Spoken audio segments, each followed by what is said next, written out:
I was in the theater. They tried to get me to project. I just don't know how.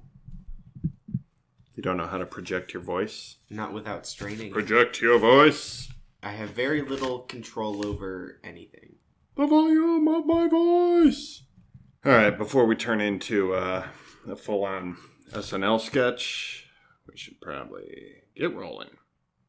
We should reenact that father and son podcast. No, sketch. I meant there's an old one called Theatre Stories. And it's just like these old British crazy theater actors telling the just pointless stories that go nowhere. It's just... Like all theater people. Mm-hmm, yeah. If you're offended, I was talking about you.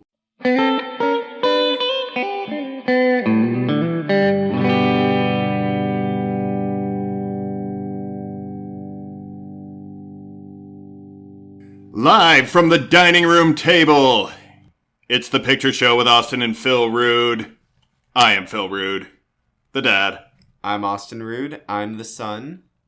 And this week, we will watch a movie and talk about it, but at the dining room table. That's right. Very different. Well, we didn't want to walk all the way to the back office. We moved the 10 feet to the dining room. Right. And, I gotta say, it's a little more convenient. What if we had an escalator situation, one of those moving walkways? Like the airport thing? Just to go straight to your office. Well, that's the problem with living in a palatial estate like ours, is it's so spread out. It's exhausting to get from one room to another. Every time I want to go bowling, I have to go, 2 floors down? You got to get on the elevator. Sometimes it's out of service. And then I call Hodor to carry me down there. It's all just a big to-do. In all actuality, our neighbor is having a new fence put in, and that is happening right outside my office. It is very loud back there. As it stands, you may still hear it. We don't really live in a mansion, so you may still hear it. We will have to credit them, starring Austin, Phil, and the builders and the fence. That's right. Our neighbor is Steve Bannon. It's true.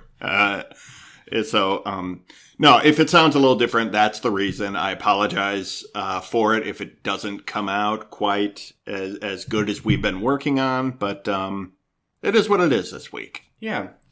We're not a high quality We don't show. have that soundproof. I wouldn't say we're not high quality. Should I not say that? Should I not bash us? I think you should probably not bash us. There's plenty of people on the internet who will gladly do that for us. I don't think we need to do it to ourselves. 1 star.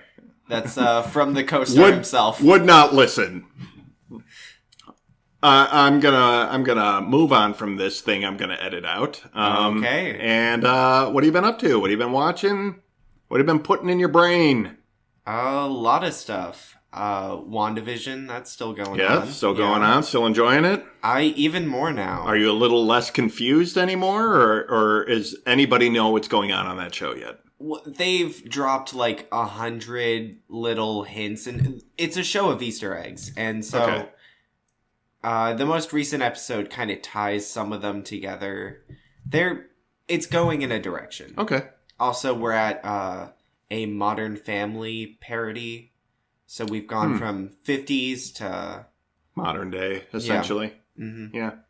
It's interesting. All right then. I'm also watching Doctor Who. But the original show. That's right. So for people who don't know, for people who aren't massive nerds or forced to listen to me all the time, Doctor Who... Strap in. This is going to be 5 minutes of the episode. Yes, you will not get this time back. Doctor Who is a British science fiction show. Started in 1963, I believe. And it is 58 years old as of this year. It ran for 26 seasons. It was canceled and then brought back in 2005. So I've seen the revived show. You've seen the modern revival, which is at 13 seasons now. But now you've gone all the way back to the beginning? All the way back. 26 seasons to watch. Okay. Pretty exciting. I am on season 1 right now. Yep. Think like episode 10. So I'm getting slowly but surely. I'm making. Do you want to plug your new Twitter account while we're here? Oh, I'm getting there. Okay. All right. I did make a Twitter account to kind of vent my nerd rage. Not rage, but like, not everyone wants to listen to me ramble all day. So if you want to volunteer, if you want to sign up, you can follow Old Who Review on Twitter. Yes, it looks like something else when you type it out. As someone rudely pointed out to me. I was trying to help you before you went too far down. I think it's funny. So I think it's hilarious. Old Who Review. Old Who Review. Yep. Okay. So what have you been up to? Any new Twitter accounts, or is that just Nope. Sticking. I haven't even made a Twitter account for this show. I refuse to take on any more social media than I already have. We are very different. Yeah, I can't give the time to multiple accounts. I did that once. I did that with Brokebot. Me and David and Carrie, we all had access to the Brokebot account. But it's just juggling. Once in a while, you tweet something personal, but you put it on the wrong account. Right. I feel I spend a little too much time on social media anyway. So no new Twitter accounts for me. That makes sense. But I'm coming off a week of vacation. I'm a couple weeks out from it, and I did watch some stuff. I got caught up with some movies I'd been meaning to see, and some stuff I'd found on the TCM app of HBO Max. I watched Dr. Sleep, which is the sequel to The Shining, right? Which is actually just a movie that wants to be The Shining really bad, and it's not a terrible movie. It just is like a big Shining fan service movie.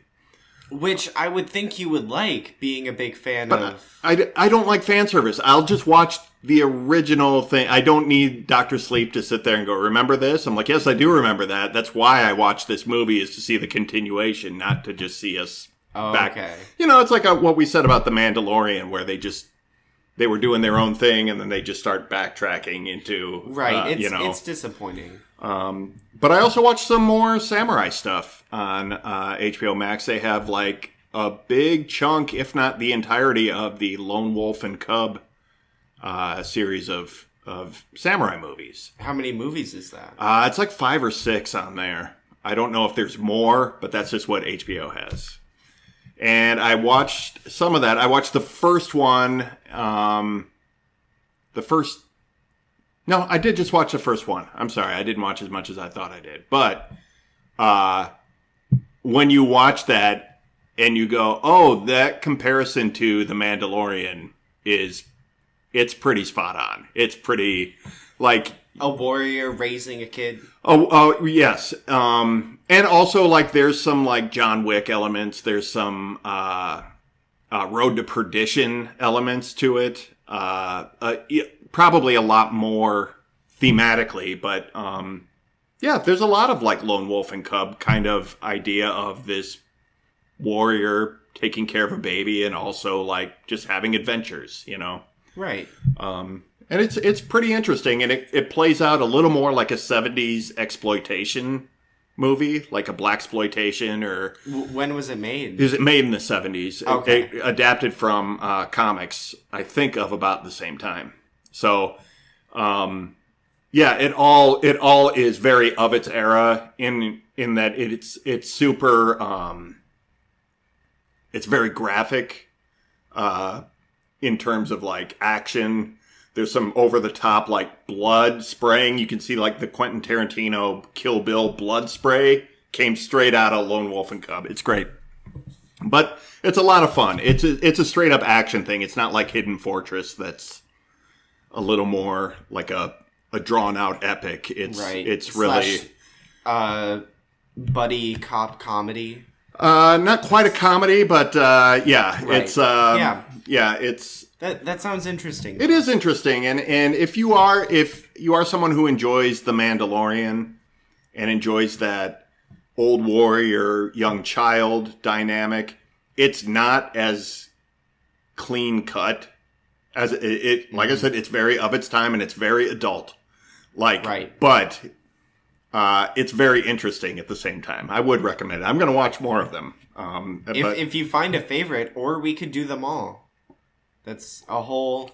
I don't want to commit to doing the whole series, but we may bring one on the show here. And there's a few Asian movies, both China and Japan and Indonesia. We could do like The Raid or something like that. There's a bunch of like foreign action movies that I'd like to bring on here. That would be fun. So, yeah. Anyway. Fighting is universal. The universal language of love. And brutal ass-kicking. But that's not what we watched this week. It is not. This week, we checked out the 2009 psychoanalysis Where the Wild Things Are. This movie is about a boy who runs away to an island full of creatures that take him in as their king. And it stars Max Record, or is it Record? James Gandolfini, Catherine O'Hara, Forrest Whitaker, Paul Dano, Chris Cooper, and Lauren Ambrose. This movie was directed by Spike Jonez, and it was written by him and Dave Eggers based on the classic children's book by Maurice Sendak. In personal note, Where the Wild Things Are is, in my opinion, the greatest book of all time. It is, it's my personal favorite book. I love everything about it. I've loved it since I was a child. So this really doesn't play in to the story very much. It's the very bones of this story, but it plays in somewhat. Somewhat, yeah. But and as a viewer, like, you're gonna have expectations and like a bias to the book, maybe. As far as expectations, I don't think I came into this. I saw this movie in the theater when it came out. We all saw it, and I don't think I've seen it since. So, but I do remember like not having expectations because I'm like, this is a feature-length movie off like a 30 or 40 page book, right. Children's book with very little actual text in the book. So I really didn't know how they were going to expand it out. And I can imagine it was quite a challenge to actually do it. I think so. First off, what did you think of the movie? I mixed feelings. Same. Like, I really like a lot of the movie, like individual parts, and some of it fits together, some of it doesn't fit together. So it's do you have an example of what does or doesn't? Not right now. And what do you mean what do you mean by fit together? Like just story elements, like just didn't work, or there were just pieces that didn't fall in place. I think it's falling in place. Like some scenes are saying the same thing pretty much. Like it's right. Multiple examples. Like you could just show one, or kind of conflicting messages. There's a lot of montages in this movie. Yeah, there are. Yeah. So it's a weird mix. It's a weird movie. It's a very strange movie. And it is the kind of thing you would expect from Spike Jonez, honestly. Spike Jonez, if you don't know, made Being John Malkovich. He made the movie Her.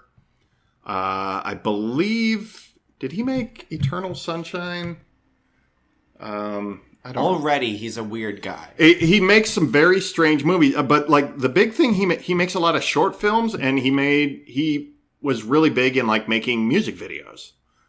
Okay. He made like a lot of Beastie Boys videos. He made the Weapon of Choice video. Right. Have you ever seen that with Christopher so, Walken yeah. dancing through the hotel?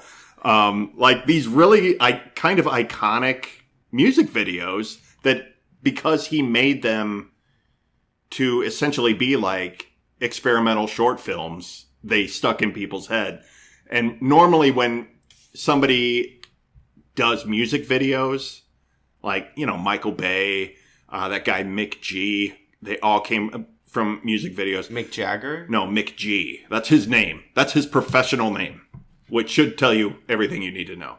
But like that really is like a red flag for me. There are very few like music video directors. Like David Fincher was a music video director. So I don't want to throw shade on all of them. Some of them come out and make actually really good films. But like Spike Jonez I think he never approached music videos as like, oh, it's just a music video.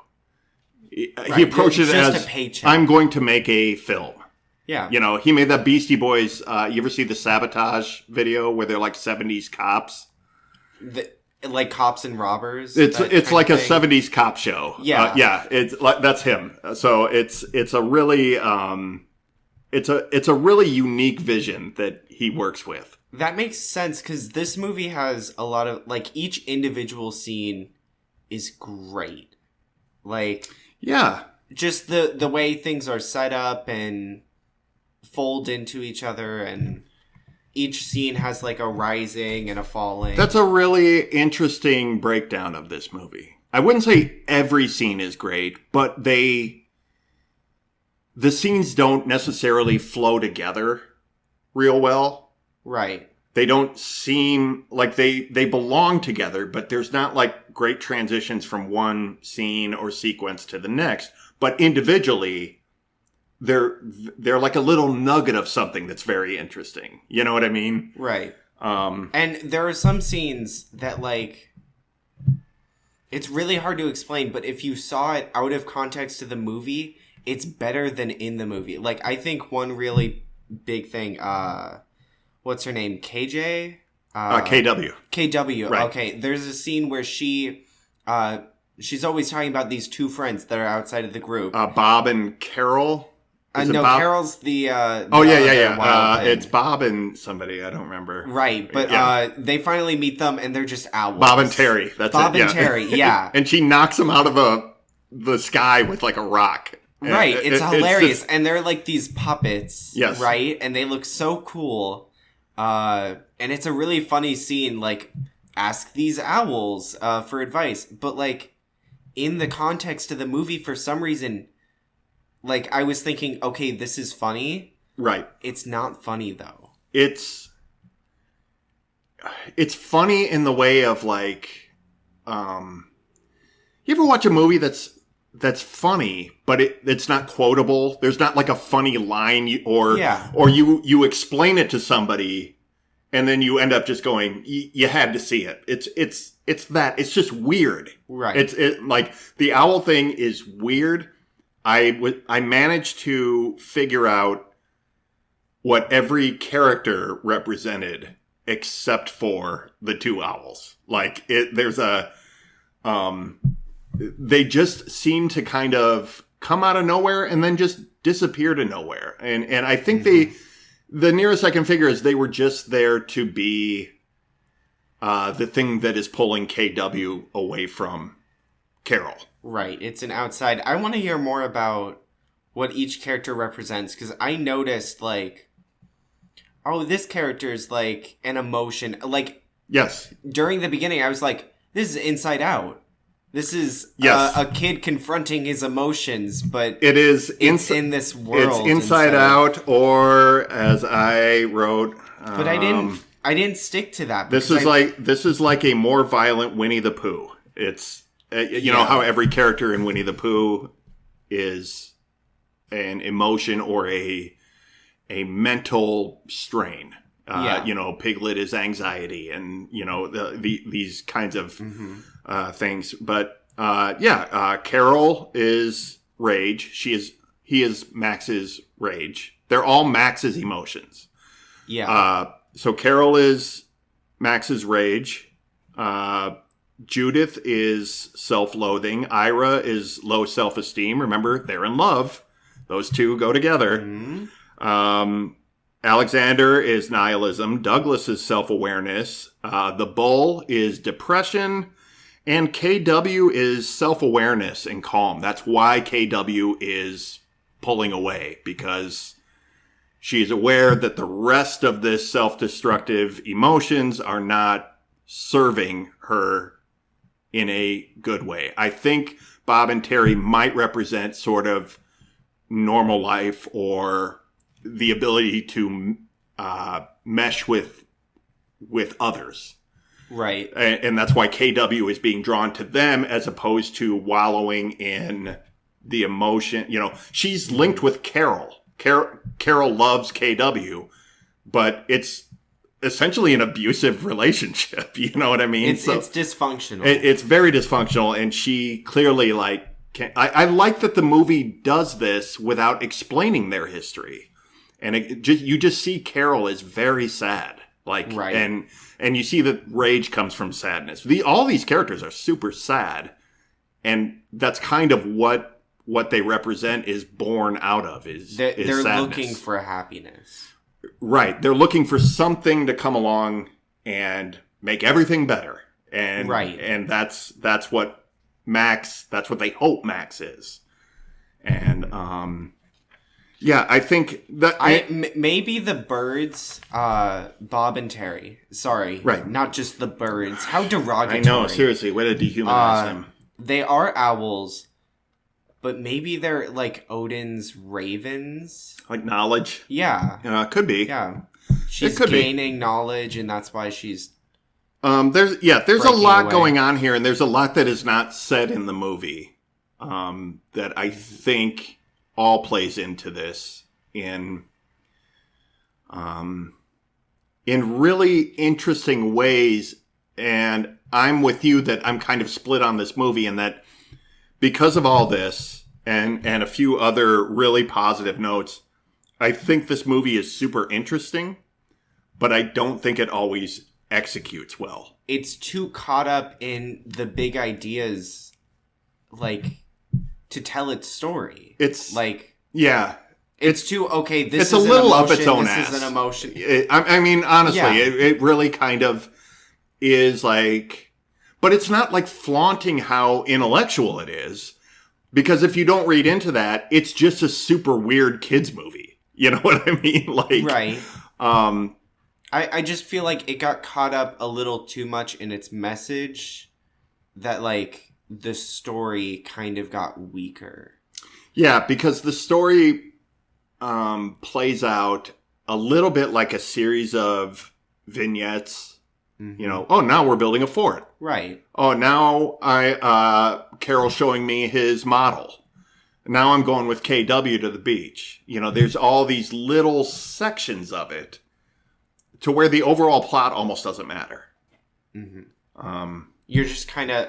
Like, when I was watching this, I was just being taken from one setting to the next, kind of just trying to figure out what this movie is trying to say. And it was just a tad bit annoying. I really liked the movie. It was just a bit too much. Yeah.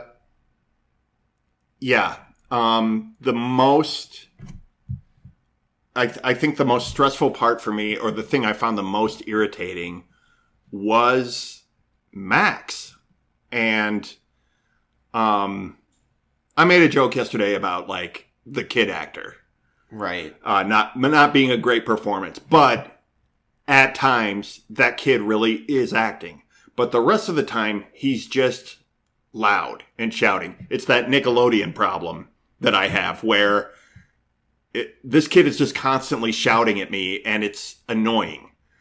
But also... But that's kind of his character. That's he's a kid. He's got all these emotions. He's not just a kid, though. This is my other half of the problem with it, is Max is supposed to be like a mischievous child who misbehaves, is a little rambunctious. This Max is a violent psychopath. Like, this Max, the way he acts out to specifically target destroying somebody's stuff,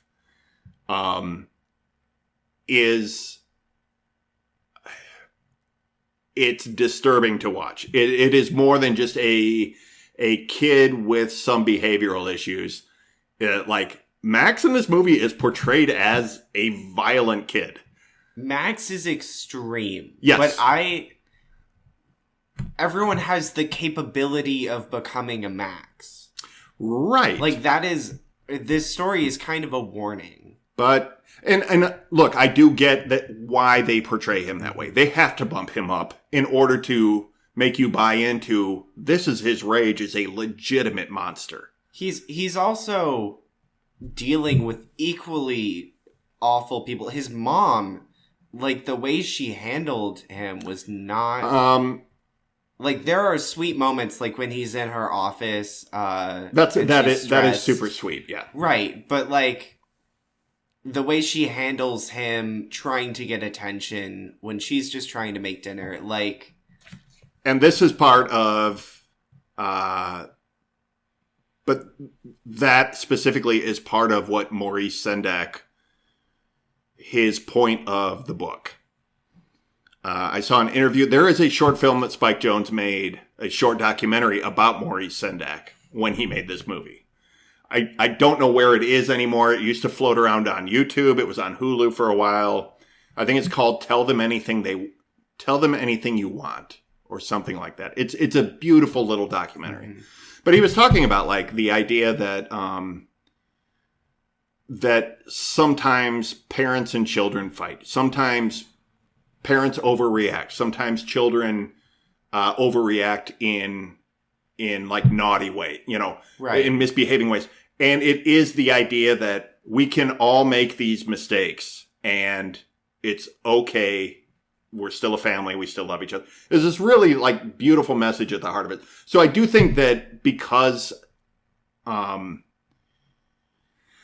don't know if he would be like a technical advisor or what, but I think he did have some involvement with this movie. I think they were trying to sort of honor Spike Jonez clearly, like, respects Maurice Sendak and probably wanted to honor his vision in some way. So yeah, all the behavior is cranked up. The mom's overreaction. His Max's overreaction. I think everything is dialed up. It's just hard to watch. You know what I mean? Like, at the end of the day, you're spending time with a kid that you wouldn't want to spend time with in real life. You know what I mean? See, I didn't want to spend time with him when he was in real life, but on his island, he was different. On his island, yes. And the in real life part is only like 30 minutes of the movie. Not even. No, it's barely in the movie. The only part of the island that I thought was too much was the dirt clod fight, when everything got super violent and kind of disturbing. Like, it really got to be tough to watch because these friends were legitimately hurting each other. Right. And I think that part of what made that hard to watch was it started out in this really sweet kind of way, like a team building exercise. Mm-hmm. All right, guys, let's come together and play. And then they're dividing up good guys, bad guys, and KW comes along, and Carol goes, "Come on, KW, come be a good guy with us." And it's the saddest, sweetest thing, because he's been full of rage, and it is that thing of, like, being violently full of rage and then immediately sorry and remorseful. Right. And basically we're watching abuser behavior play out in the context of children. And well, because that is what children do, because they don't know what their boundaries are. Well, the whole thing is, like, abusers, they don't know how to handle their emotions the same way. Right. They're mentally children, not, like, intellectually. But, like, this movie is about emotional intelligence, and that's what it's trying to teach. How to super well put. Things. Thank you. I'm looking for the words for, like, emotions, tough, and monsters, and you're like, emotional maturity. Yes, thank you. But, like, yeah, I keep wanting to intervene during this movie. Like, okay, here's how you do All right, guys, let's sit down and talk this out. Yeah, right. I work in behavior rooms in an elementary school. Exactly, yeah. So I'm it sure makes a lot of sense to me. But yeah, that probably struck you in a super different angle that it struck me. That's why I'm more disappointed in the mom than I am at Max, because the way, like, yes, you're right, and the author is right that adults, they mess up and they don't know how to handle things sometimes. But like, right, as an adult, you are supposed to know how to manage your emotions better. I want to talk about the mom, but I want to take a break first. Okay. But I do want to just reiterate that every time that Carol interacts with KW, I think it's very sweet. I think he genuinely is sorry for the way he behaves. Yeah. And he genuinely does want her to come back. And there's such a sadness in his voice. James Gandolfini is great in this movie. If you don't know who he is, he plays Tony Soprano on The Sopranos. He plays 1,000 mobsters and hitmen and these really bad guys. But he was also this really great character actor who could play all these different sort of range of emotions. And I think I'm so glad he did this movie where he did play someone capable of monstrous things. And he is just doing the voice. He's not in the suit. But he just brings so much emotion to Carol. And really makes him a well-rounded character. I do want to say, you brought up a good point that, like, Carol is always sorry for what he's done. But the reason KW doesn't go back to him is because he's only sorry because he still wants something. He wants KW. He's not sorry because he realized, at least this is my interpretation, but like, he's not sorry because he realized, oh, this is the damage I did and I need to change my actions. He's just apologizing to get more of what he wants. I don't know, because when Max trashes his sister's room at the beginning, he is sorry after that. And I think he's partly sorry because he knows he's going to get in trouble. But I think he genuinely feels bad for having done it. I think he knows his behavior is out of line. And this is part of him confronting that, is having, meeting these monsters where he can see this play out, and the way it affects his relationships. But I think Carol is genuinely sorry for whatever his motivation. Mm-hmm. And I think Gandolfini really, really plays it super well. And I think, let me find her name. She's from 6 Feet Under. Catherine O'Hara? No, Lauren Ambrose. Catherine O'Hara plays Judith. Okay, yeah. She's also from Schitt's Creek. Moira. Yeah. Moira Rose. Yeah, she's in a ton of stuff. She's in all the Christopher Guest stuff. She's great. Mm-hmm. But yeah, Lauren Ambrose was the daughter on a series called 6 Feet Under. And she's really great at voicing KW. She's very just skeptical of Carol. And it just comes across that she really does love Carol, but she's just like, he's not changing. She knows him. And I think she's so delightful in this, in the way she plays it. She is. Wonderful voice. And she sort of takes care of Max. She sort of has Max figured out. And that scene where they're all in the dog pile and she just sees him and goes, hey. Yeah. Like, it's so nice. And she walks him down to the beach when it's time to leave, and it's very sweet. Yeah. Let's take a break. There's still a lot to unpack in this movie. I had a revelation, but I'm saving it. Okay. We'll come back with your revelation. Okay.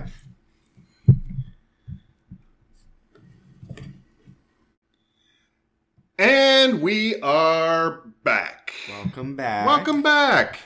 I know I bit you and then ran off earlier. I know. I'm sorry. It was a longer break than usual. Yeah. We had to. We never really know how long Max is gone. This is in my mind palace. My idea is that he was gone for a couple hours. Hour. Yeah. Uh-huh.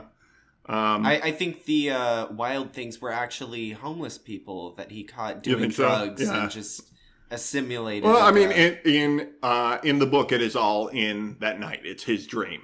Right. He doesn't run away, but he's in his room and everything grows up around him. And then he wakes up and there's the dinner waiting for him at the end is still there. This all happened at night, or in his head, I meant to say.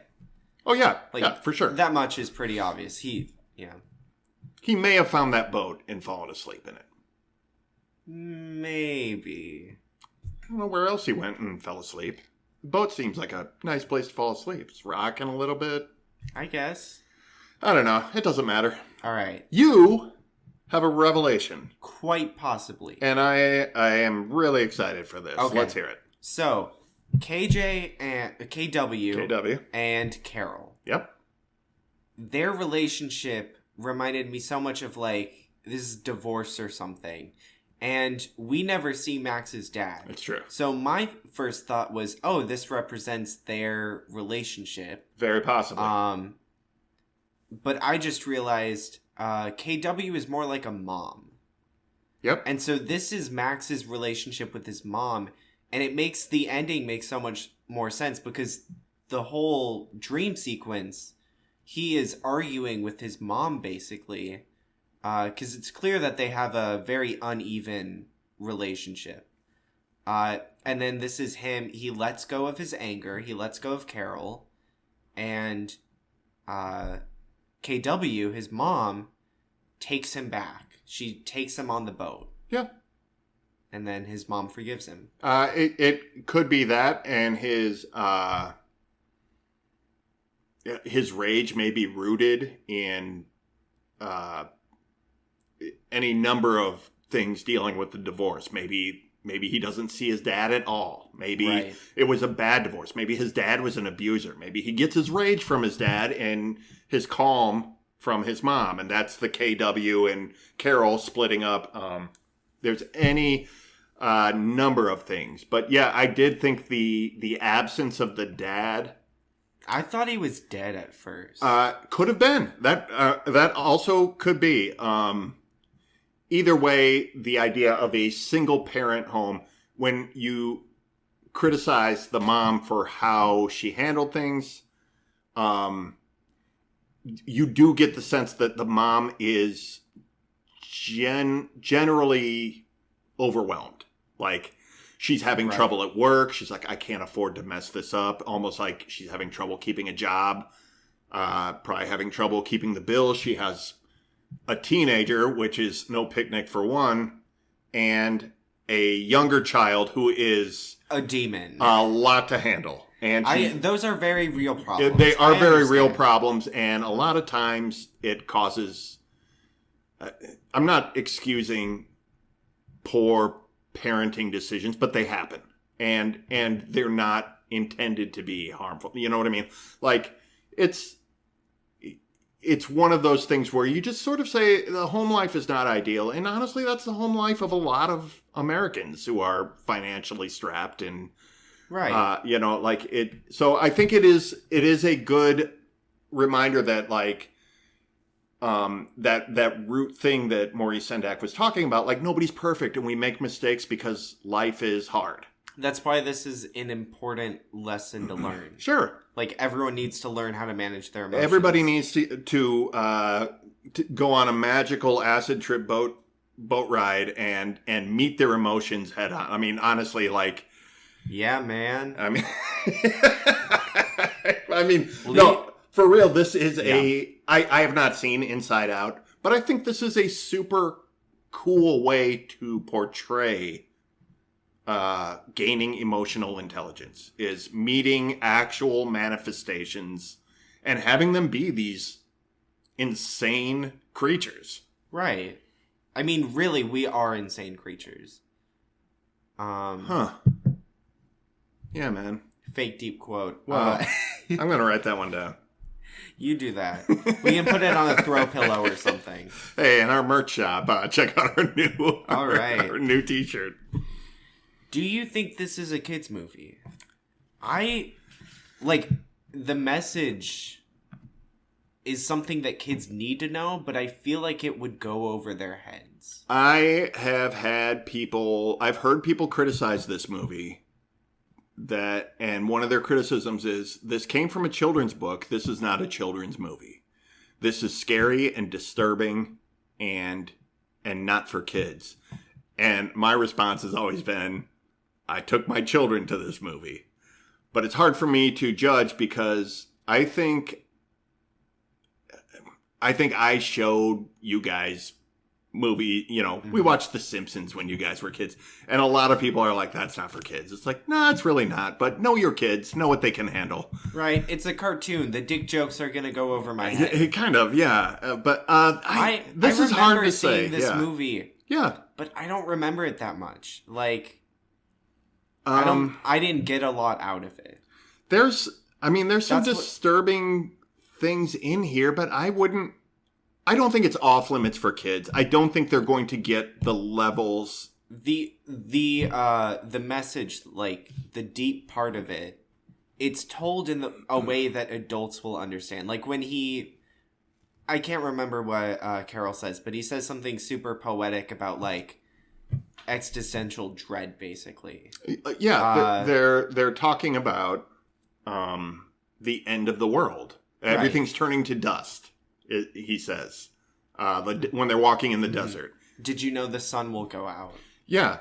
And I think that's part of, because Max is dreading it, like Carol starts to dread it. Yeah, but I don't know. There's another quote in there that's like, when they're in the cave where Carol has his model city, I can't remember what he says, but he says something that's like very just profound and kind of trying to be a quotable thing, but I don't remember. I don't know. I just remember it stood out to me as this isn't something a kid's gonna understand. It's something that a kid would definitely like feel, but like to dissect that quote and understand like the meaning of it. Well, it's his whole thing about wanting this kind of utopia where they're all happy together. And I think a kid does understand that. I think a lot of kids understand, like, I wish I didn't have these problems. I wish I didn't have a problem with this kid at school. I wish I didn't get angry. I wish my sister wasn't a jerk. Whatever it is. And I think there are some emotional things that a kid could pick up on. A kid could recognize Carol as their rage. You know what I mean? Right. And make that connection if that kid has experience with,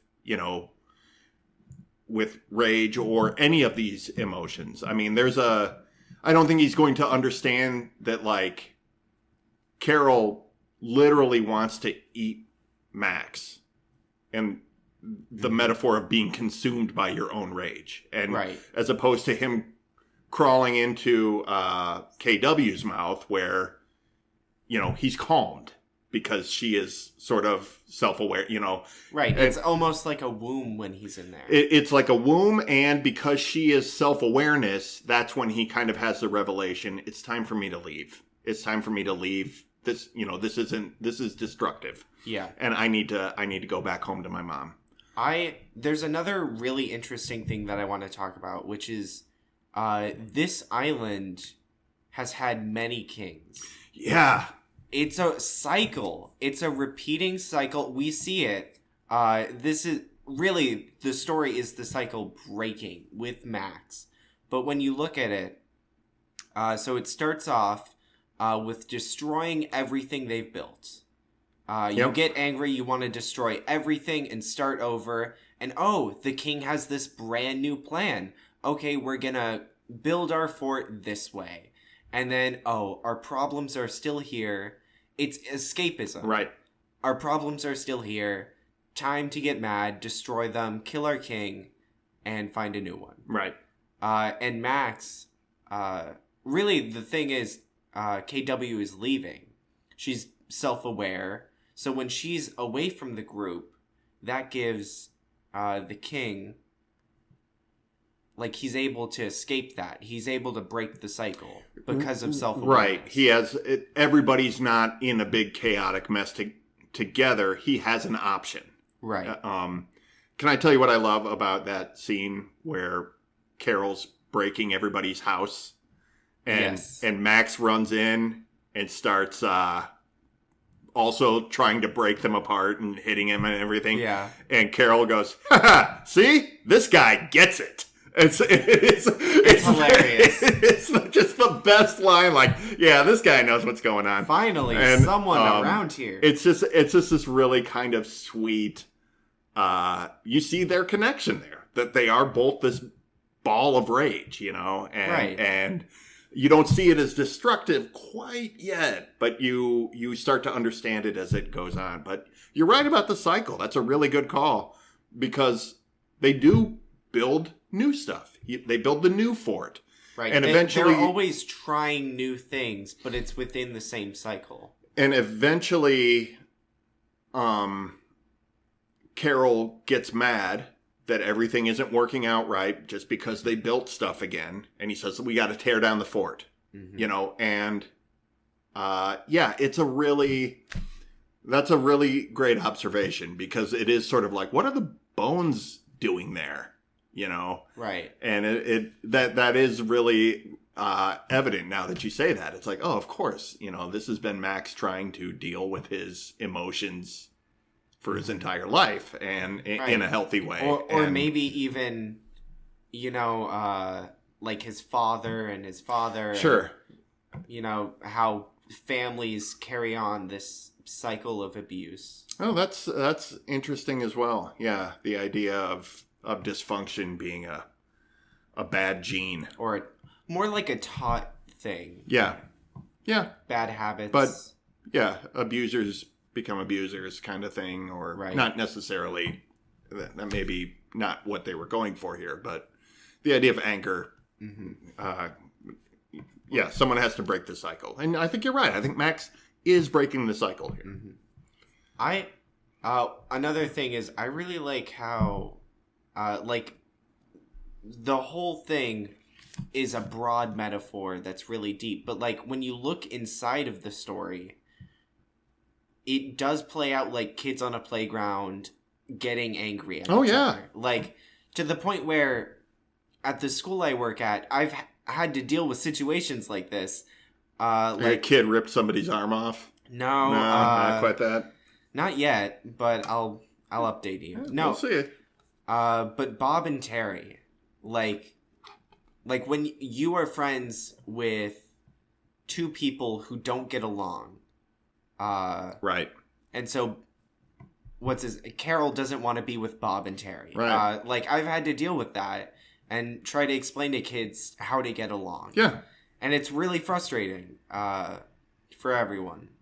So that's like another lesson. Like, that's something kids will understand. I think so. Yeah. And not only from Carol's perspective or Bob and Terry's perspective, but of KW's perspective of being in the middle, or Max's. Right. The idea of having to deal with it. Max getting blamed for simply not taking part, not picking sides. Right.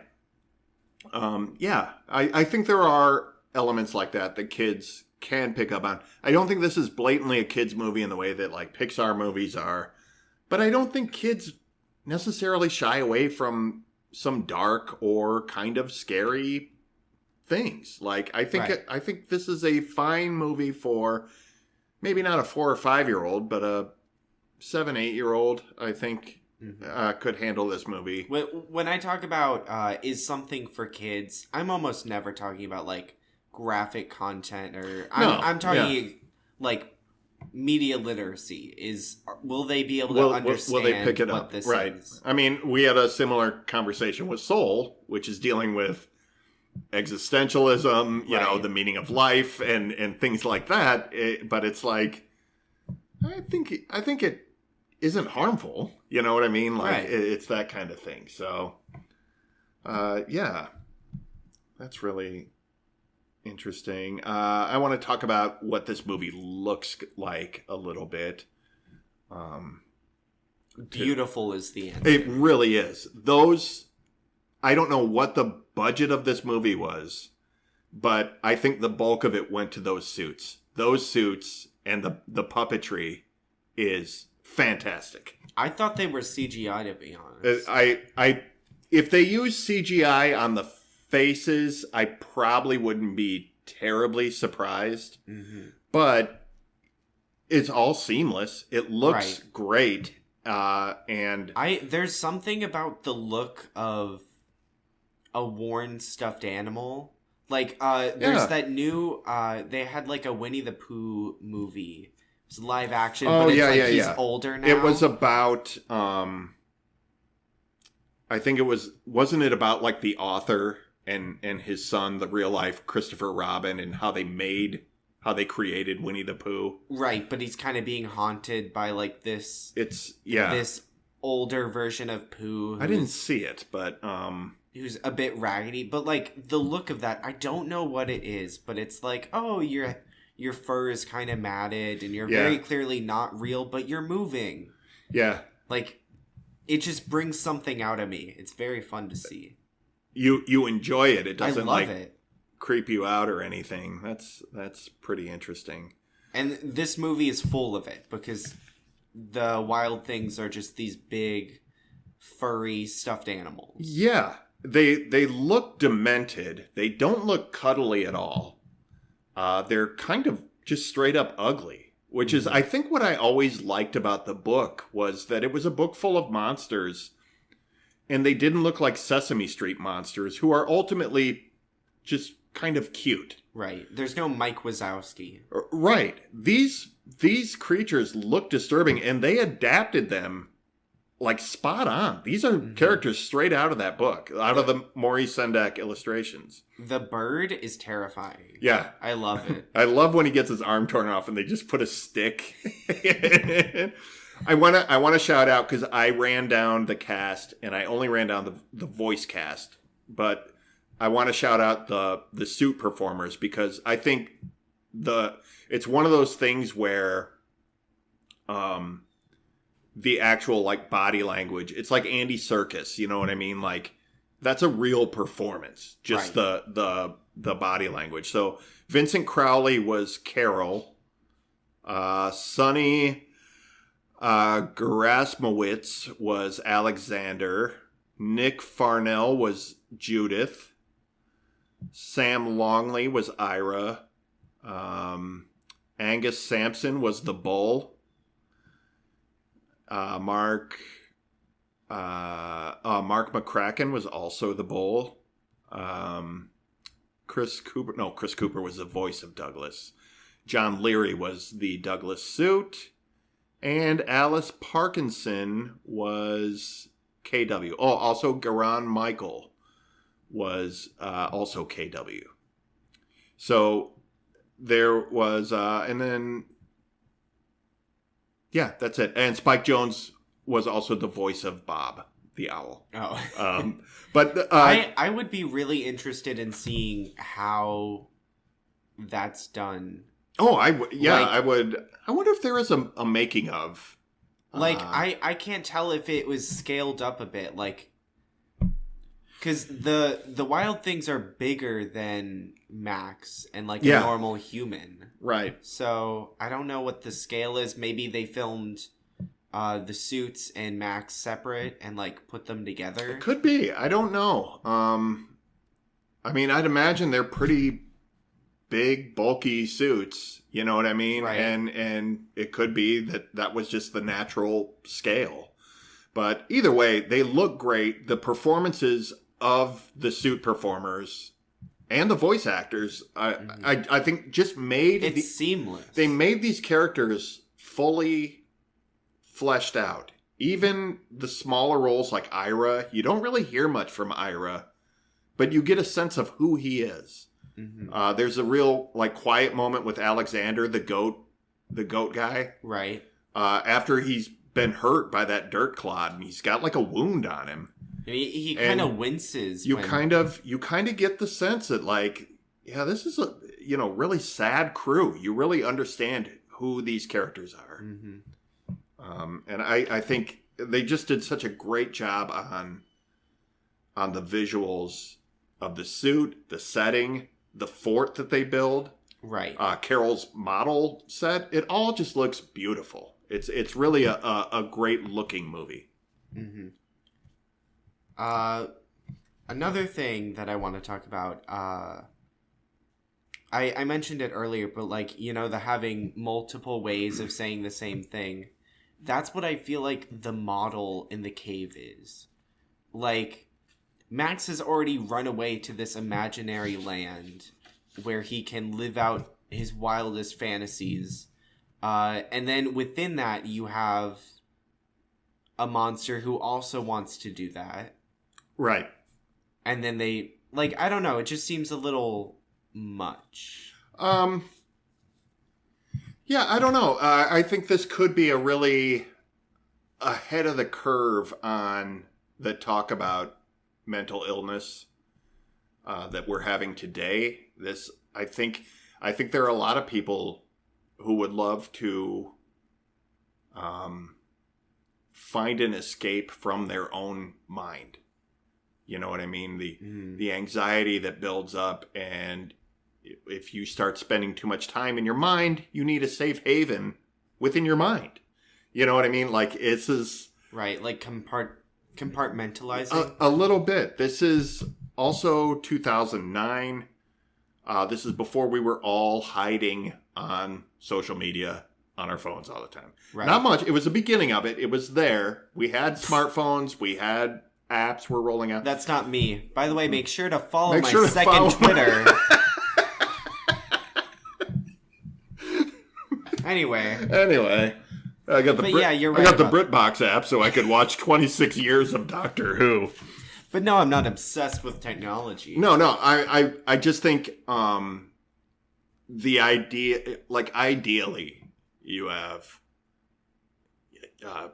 meditation. You have all these things that allow you to kind of escape the world. Right. But what happens if being in your head is also chaotic? And I think Max's head is super chaotic. And, we see it played out with Carol, that Carol's a rage monster, but I don't know that he really enjoys being a rage monster. It's just what he is. Right. I think Carol wants some calm too. And so he's built this thing, and that's what the fort is supposed to be. Everybody wants to live in harmony. Mm-hmm. And when they're all there together and Max is there with them, they are kind of in harmony for a little bit. But that is also right on the edge of out of control. They get together and they have fun moments, and then they grate against each other. Yes, and it's they get these little moments, and boy, they're just balanced on a razor's edge with it, though. You know, like, you can see it only takes a little thing to tip it into, now we're not having fun anymore. Right. Yeah. Just like emotions. Right. That's right. Ups, downs. You can ride high, but boy, some days it just does not take much. And one broken pencil, and I'm gonna lose my mind. I've lost it over the smallest things, But I think anyone who deals with that, anyone who deals with the mind palace being an unstable place, will find something in this movie that they identify with. And I think, in the same way that I did, they can come away feeling bad for Carol. I felt really bad for Carol at the end of this. I did too. When Max sails away, it is surprisingly emotional. At this point, the movie is almost 2 hours. We're almost 2 hours into this movie, which is too long. It is. Max has annoyed me. The movie has irritated me and not executed everything in a great way. But I bought into the relationships that Max had with all of his emotions when he left. That brings me to, like, the middle of this movie kind of gets lost, but, like, the beginning and the end really managed to make you invested. Yeah, that's true. Like they lose you a little bit. Like, you're still having fun. You're still like, oh, this is interesting. But then when it's time to leave, like, you get brought back into the fold, and you're like, oh, right, there's there's the story structure. There's right. the There's the character moments I've been looking for. Right. There's the sympathetic Max that I wanted to see, and the bull who didn't talk the entire time. Payoff finally, and he says, "Will you tell them nice things about it?" And it's so sweet because this sad monster just wants people to like him, and kind of saying, "Will you advocate for us?" This kind of thing. It's really sweet and really nice, and even Judith, who doesn't like him because she's self-loathing. They don't hug on the way out, but she kind of just nods at him. And there's like these little moments of understanding. Ira gives him a big hug, and KW lifts him in the boat, and she's such a mom. It's all just really sweet. And then you just feel bad for Carol, who missed him going away. So it is. Spoiler alerts on Where the Wild Things Are, by the way. But I think there's. Let's cut to recommendations, because this is, we talked about, is this a kid's movie? And now it gets a little trickier of like, would you recommend this movie? Because it's not a perfect movie. You have to be a specific person for me to recommend it. I can think of a handful of people off the top of my head that I speak to about anxiety, their anxiety, my anxiety, the things that we deal with. And I would say you might not love this movie, but you will see parts of yourself in it that you can identify with and that you'll feel good about identifying with.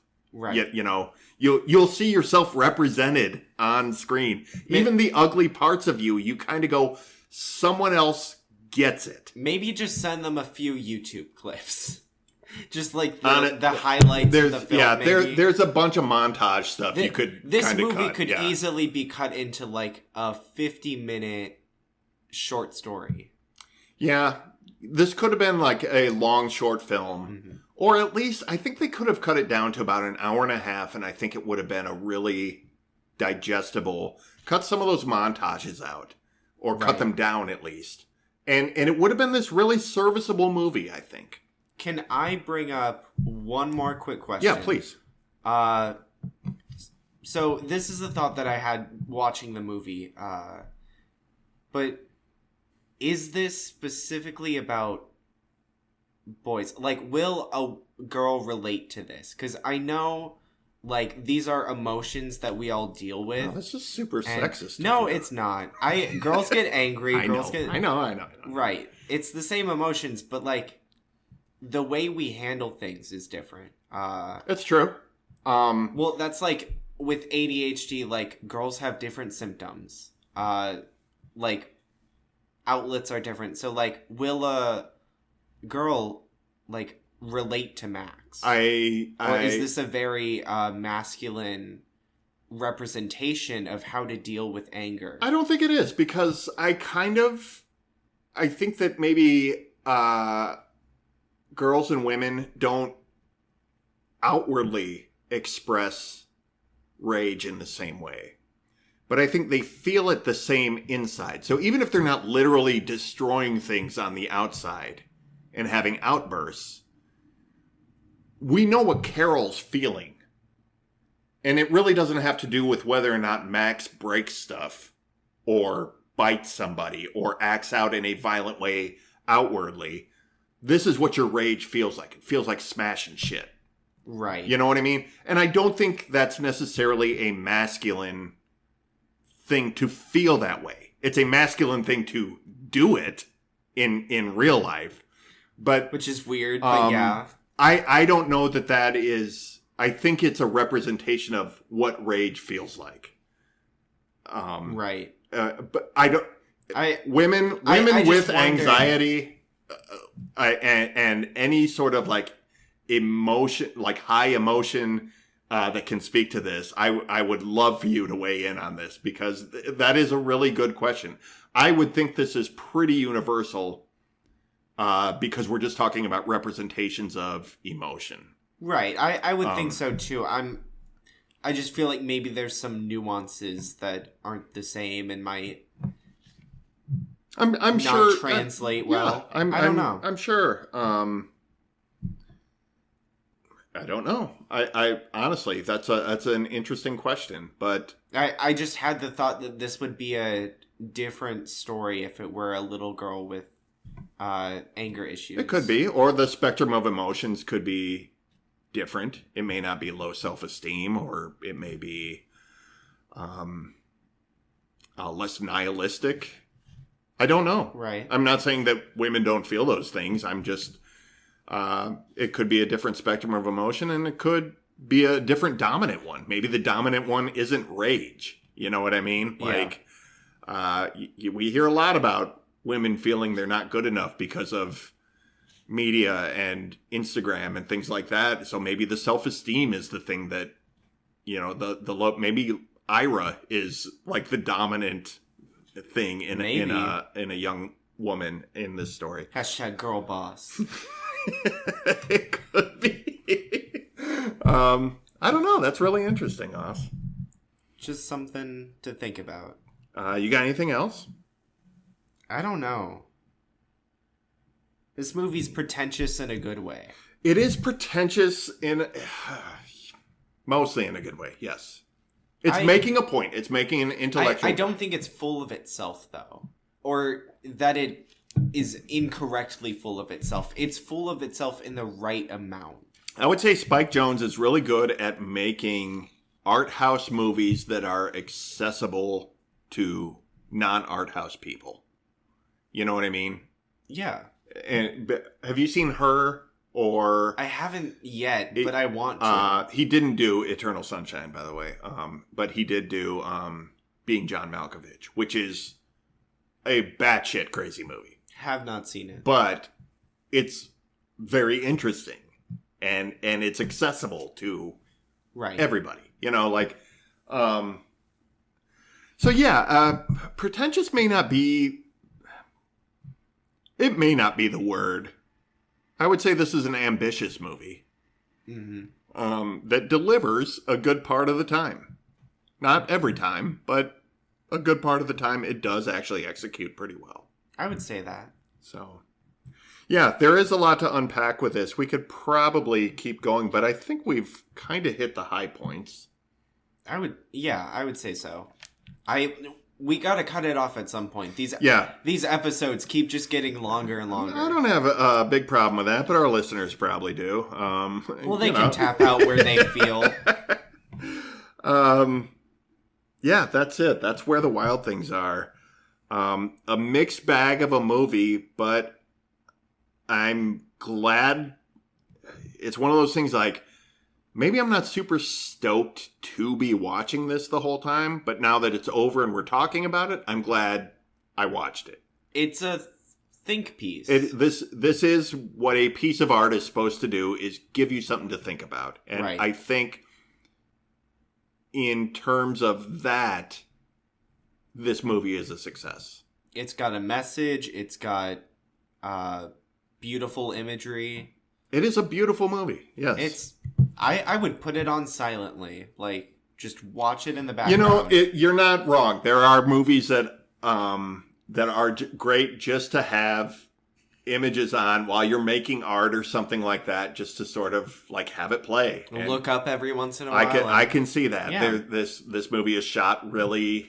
The trees with the holes in them and the flowers, beautiful. I don't love the handheld shaky cam that so many indie movies do. I kind of liked the realism. I get it. It's just not my favorite. But overall, like the big wide shots, great. You know, this is solid. So that's the movie. Overall, I'll give this a thumbs up and say I think a lot of people can relate to it if they give this movie a chance.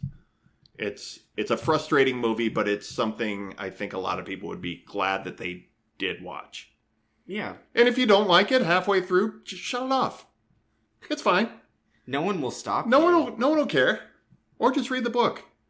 Much more accessible. And faster. Much faster. And also beautiful visually.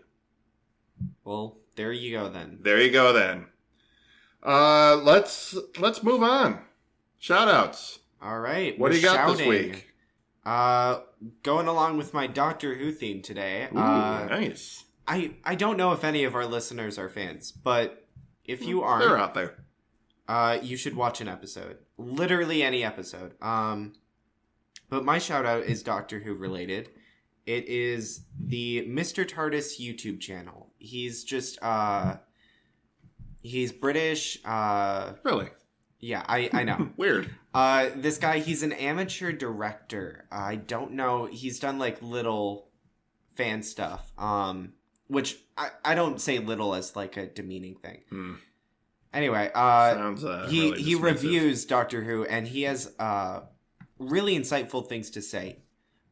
He also does viewer breakdown videos, so he goes into the analytics of this most recent episode has this many views, like 4 million or something, and it's like, okay, it ranked this much in the day that it aired compared to everything else. Just sort of goes over like how the show is doing for people who care about that. The weird people like me that care about that. All right. So yeah, I think he's fun. Okay. That's Mr. TARDIS. That's that sounds like a big nerd out for Doctor Who people. Very. And Doctor Who people, I think, are always looking for more stuff to geek out about. So that might just be me, but yes. No, I don't think it is. I think that's a Doctor Who. That's a Whovian trait. I think I've found. But they're excitable people, Whovians. You know, they hate stuff, they love stuff, then they hate it again. And the cycle keeps going. And what do you mean the Doctor's a woman? The big pile of dead kings, dead doctors. Yeah. I have got a podcast that I want to shout out. This is a buddy of mine. Kate Wallinga hosts the podcast Ignorance Was Bliss. And this is a podcast that started out as like a true crime kind of thing, but has sort of morphed into a conversation a lot of times about mental health. Kate's in the mental health field, or she was when she was working professionally. And as she puts it, we run her ad on our show constantly. I just want to give her an extra shout out. As she puts it, she collects stories, and she has a variety of people from all different walks of life on there to talk about a variety of different things. I was on an episode earlier this month. I've been on her show 3 or 4 times. And it's just conversational. Hey, what's going on? You know, not like a late night talk show kind of boring interview. It's a conversation that we have. We talked this last time about parenting quite a bit, but we talk about other things too. And it's just, that's really cool. Kate is she's one of those people that's a really easy person to talk to. If you're talking about something that she's not familiar with, she asks all the right questions, allows you to have that conversation. And if it's something she does know, she has some authority without being actuallying over top of you. It's a really good give and take. It's really conversational. Every episode is not for every person. She's really good. Same thing with every conversation. And it really is. I don't, I tell Kate straight up, I don't listen to every episode. Some guests, some things that I've had experience with, and I don't like somebody's take on it. I don't troll them. I just, I'm like, this one's not for me. Let me write Kate an angry letter. Yeah. I'm sure that I've said things on there that other people don't agree with, and that's the beauty of that show is it is different perspectives from different people. So taken as a whole, there's something for everybody on there, and there's something very not for everybody on there. But Kate is really good at sort of curating a variety like that and able to hang in there. I mean, it's something as a podcaster I couldn't do. If you brought a certain perspective to me, I'd be like, nah. No, I can't have that here. But, it's a talent to organize all that. it really is.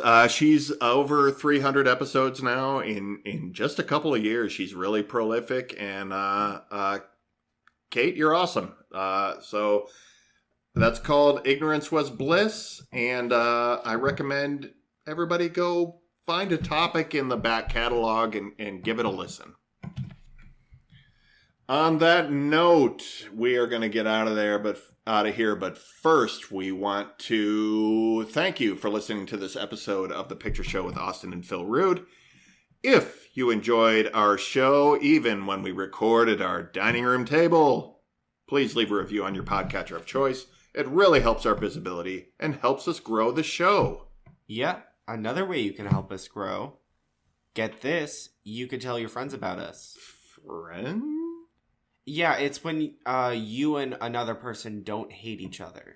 Oh, I heard of that. Yeah. Cool. So tell those people. Yeah, I will. And maybe the people you hate, you know. Yeah. Tell them about us. All right. Austin, you are in control next week. That's right. And I will subject you to a movie called The Astronaut Farmer. Oh, I know that movie. You do? Yeah. Okay, Billy Bob Thornton, right? I don't know. Yep. I was on HBO Max and looking at sci-fi movies, and I saw the trailer, and it was really interesting. Okay. No idea if the movie's good. I've never seen it. I have not seen it since it was new. And I think I had kind of a mixed reaction to it. But, okay. I mean, time changes perspective on a lot of things. That movie's got to be 20 years old, right? Something like that. It's about a blue-collar farmer. It's a farmer who builds a rocket. He's building a rocket. It's a super interesting concept, and it raises... It looks inspirational. If memory serves, it raises some very interesting questions. So, yeah, I'm looking forward to revisiting that. Interesting choice. Austin, you've been really... I told you this earlier. You are bringing some great movies to the table this season. I think we've watched some really interesting things. People got really stoked that we reviewed 12 Angry Men, and I listened to that episode. I'm super proud of that episode. I think we had a great conversation about a great movie, and I think you're bringing Soul. You're bringing some heat this year. I don't take average movies. No, man, you're taking some big swings, and they're paying off. I think better than mine are. I don't always know what is a good movie though. Like I just watched Mrs. Doubtfire. After never seeing it before, because my boyfriend made me watch it. After everybody has hyped that movie up as the funniest thing in the world for how long? Yeah. No, I thought it was going to be like the dumbest movie. I thought, this is a dumb kid's movie about a man who dresses up as a woman. But it was really good. No, Mrs. Doubtfire is fine. Yeah. I think Mrs. Doubtfire is a good movie, but people prop that up as like the greatest Robin Williams movie. And it's like, I get it. That's the movie that introduced a lot of people to Robin Williams. Right. But, like, Robin Williams has done so much better stuff than Mrs. Doubtfire. No, We've all seen Flubber. We all know the masterpiece. I saw Mrs. Doubtfire in the theater. And it was, we had a blast. Your Aunt Jen, our aunt and uncle took us when, I think it was probably like after Thanksgiving. So we would duck out of the family reunion and go to the movies. And, we had a great time. Mrs. Doubtfire is funny, but it is. I think it's also like a super. I think Robin Williams did much funnier things, and I think he did much better movies as a whole than Mrs. Doubtfire. It shocked me how serious the movie was. It is actually like there is some like, oh my god, really like there's something very sad about a man who can't see his children. Like that's very real. So in the middle, maybe that's it. Maybe it's the tone of that movie is like ridiculous hijinks, and then a horrible custody battle for your children. It's a weird tone, but interesting. Maybe I should have made that our movie for next week. Maybe, you'll have another pick coming around pretty soon. All right. So, all right. Now that we've done our Mrs. Doubtfire hunk, in order to get this as close to an hour and a half as possible, that's our show. Throw your social media, all of them out there again. All of them. God, so hard to remember. At Old Whore View on Twitter, right? Yeah. Also, Austin N. Rood and austin.n.rood on TikTok and Instagram. That's your misunderstood star on Instagram. Right. I've been meaning to change that, but I don't think I can. I don't think you can. I'm stuck with it. I am philrood.com, at philrood75 on Instagram, and at philrood on Twitter. And at philrood on video, TikTok. Wow, someone has all of their social medias the same name. Yeah, it's called branding. Austin, you want to read the credits? Yep, we did everything ourselves, and this may have starred George as he kept walking by and may have been playing with his toys in the background. Yes, thank you, George. Don't know if you heard that. Really appreciate it. I don't want that to go uncredited. Yeah, great job, George. All right. You're the best. We'll see you next time on The Picture Show. See ya.